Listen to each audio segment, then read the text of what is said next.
Rafo ene yankin kan Ghana ngomano na yemienko Ghana Chronicles anabreso 7 no eti aye edunwotwe ne chichemu ya duonu nso no waso nyankopon soma yebo ajekum Francis ba asase de so na enanmu no onipa konsora di aduane a wope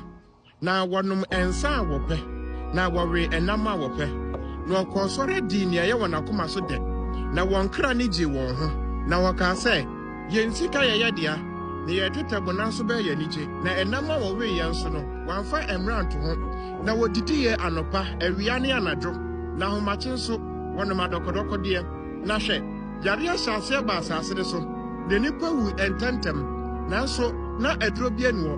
ɛwo mu sɛ nimdefo ne pɛdiahufo no pɛnduro de ma wo nanso waka sɛ mo yare bi no mu ani aduro a yɛde betu ase nanso hwɛ yɛ waduro de bɛsoso so na nidaso ɛsan yɛ ɛwɔ asase de so na enfia wososo nyankopon de ma enipa nso enipa enya no wu ya enfia duanan na de ne nkwa na boro so ne ayadunum efise na wona nije no enwie won peye na yare abaji wona nije na fa yenkọ ne nchichemu a eye adunu enkro no wase yebo ajekum Francis Zenchene na enanmu no ososo nyankopon so ma branche bi afranse yebo ajekum Francis na hwe wagu pesempesa te se Yohanes Bonia na wotro konkunu mu na owonim de na onyankopon ma ne nyansa na ne nyansa mu kron na edo wona no akwaje ntete de afa pomde ne ayaresa ho na waka se menuanom na asase ne so sotofo pediahufo na animdifo na ayaresafo nyinara aji won sika na hwe ososo nyankopon ma ye habanma ani nupa na yensa asenso wahira na so animdifo ni bi empa no kure na wonfa no kura ne nkyerɛkyerɛ mu efise wode mo yare no anya mu ɔwɔ ho bebree na wona dan ane wona asenso ɛyɛ mo ankasa mo yare no ho mfasoɔ na ɔhyase akyerɛkyerɛ timamufo no ɔse yare bie no ma ani aduro na so ɔbɛhwe wadidie mu yi a ɛbɛboa wo na anipa hu sɛ yɛbɔ ajekum Francis ɛkyerɛkyerɛ no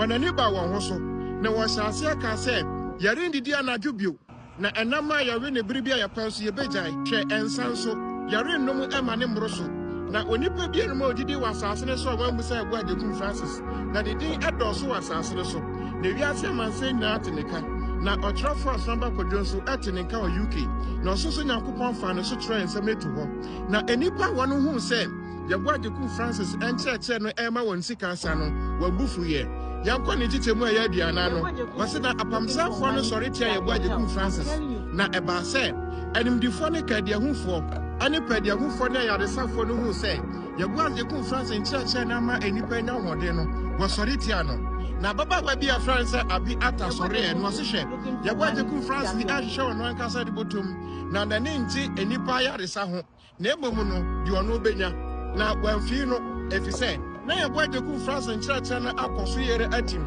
na apamsafoɔ ne mpɛdiahufo na wɔsɔre tia yɛbɔ ajekum Francis no wɔanya baabi ama wɔn antie na enipa mu ka sɛ mu yɛ nipa hunufo a mo nwa yɛn na hwɛ yɛatra se wɔ asase so na yɛayare akyɛ na yɛni da so nyina sa na onimdifo biara ni hɔ endura mo de ma yɛn so anye yɛn na yɛbɔ ajekum Francis na soso nyankopɔn asoma na ama yɛn na wɔsɔre tia pamsɛfo ɔsɔre tia yɛbɔ ajekum Francis no na ɔka sɛ wɔrendi wɔn akyi bio na ɔbɛhwɛ yɛbɔ ajekum Francis ko adi n'akyi na ne din sitan wɔ asase no so na nipa mi susu sɛ ɔsɔ ɔkɔ asoɛ mo hwɛ apomde ho nsɛm no so na ɛnɛ no mu a yɛbɔ ajekum Francis edi yɛ wɔ asase no so nyina no wɔde som Ghanafoɔ ɛne ewiase amansa nyina na nipa dodoɔ na ɛbaa ne nkyɛn ɛbɛka sɛ yu weyɛ ne ɔsoso nyankopɔn ahyira no na ɛnam anuonyam a na ekuta yɛbɔ ajekum Francis nti ne din ahyeta yɛ efisɛ na ɔde nokorɛ ana na ɛkyerɛkyerɛ na ne nsɛm a ɔka nyinaa no nso wɔka no wɔn ankasa kasa mu ma wɔte aseɛ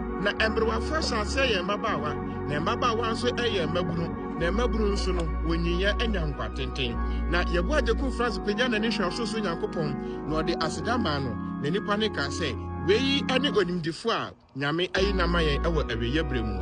weyi ɛyɛ ɔtwerɛfoɔ asonaba awurade asɛm nie amen.